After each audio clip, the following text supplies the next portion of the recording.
Bonjour, ici Peter Moore pour The Plot 9/11. Avez-vous entendu parler de l'Islande récemment? Non? Pourquoi?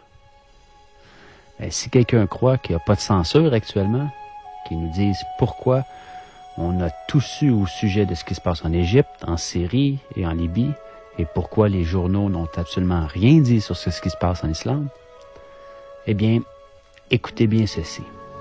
En Islande, le peuple a fait démissionner un gouvernement au complet.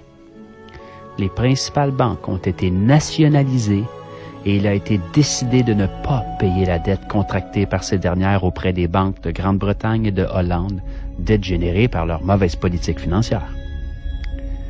Une assemblée populaire vient d'être créée pour réécrire la Constitution, et tout cela pacifiquement. Toute une révolution contre le pouvoir qui a conduit à cette crise. Voilà pourquoi rien n'a été publié. Depuis plusieurs mois, puis même on pourrait dire depuis 2 ans, là, on n'a pas vu grand-chose. Que se passera-t-il si les citoyens du monde en prenaient exemple? Brièvement, voici l'histoire des faits. 2008, la principale banque du pays est nationalisée. La monnaie s'effondre, la bourse suspend son activité, le pays étant banqueroute. 2009, les protestations citoyennes contre le Parlement font que des élections anticipées sont convoquées. Elles provoquent la démission du premier ministre et en bloquent de tout le gouvernement. La situation économique désastreuse du pays persiste. Par le biais d'une loi, il est proposé à la Grande-Bretagne et à la Hollande le remboursement de la dette par les paiements de 3 500 millions d'euros. Un montant qui doit être payé mensuellement par toutes les familles islandaises là, pendant les 15 prochaines années à un taux d'intérêt de 5 %. 2010, le peuple descend à nouveau dans la rue et demande que la loi soit soumise à référendum. En janvier 2010, le président refuse de ratifier cette loi et annonce qu'il y aura une consultation populaire. En mars, le référendum a lieu et le non au paiement de la dette remporte 93 % des voix. Pendant ce temps, le gouvernement a entamé une investigation pour régler juridiquement la responsabilité de la crise. Les détentions de plusieurs banquiers et cadres supérieurs commencent. Là, je parle de prison, là. Oui, on n'est pas tous des mauviettes. Il y a des gens qui se tiennent, il y a des gens avec des colonnes vertébrales sur la terre, là. On n'en parle pas des médias, bien sûr, mais ça existe. Interpol lance une enquête et tous les banquiers impliqués quittent le pays. C'est comme des rats qui quittent le navire, là. Dans ce contexte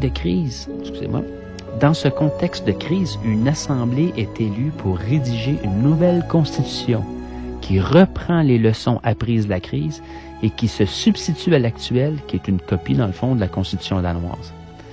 Pour ce faire, on a recours directement au peuple souverain. On élit 25 citoyens sans filiation politique parmi les 522 qui se sont présentés aux candidatures. Pour cela, il faut être majeur et recueillir le soutien de 30 personnes. Assez simple. L'Assemblée constituante commence ses travaux en février 2011 afin de présenter, en partant des avis collectés dans les diverses assemblées qui ont eu lieu dans tout le pays, un projet de grande charte. Elle doit être approuvée par l'actuel Parlement ainsi que par celui qui sera constitué après les prochaines élections législatives. Voici en bref l'histoire de la révolution islandaise. Démission en bloc de tout un gouvernement, nationalisation de la banque, référendum pour que le peuple puisse se prononcer sur des décisions économiques fondamentales, emprisonnement des responsables de la crise, réécriture de la Constitution par les citoyens.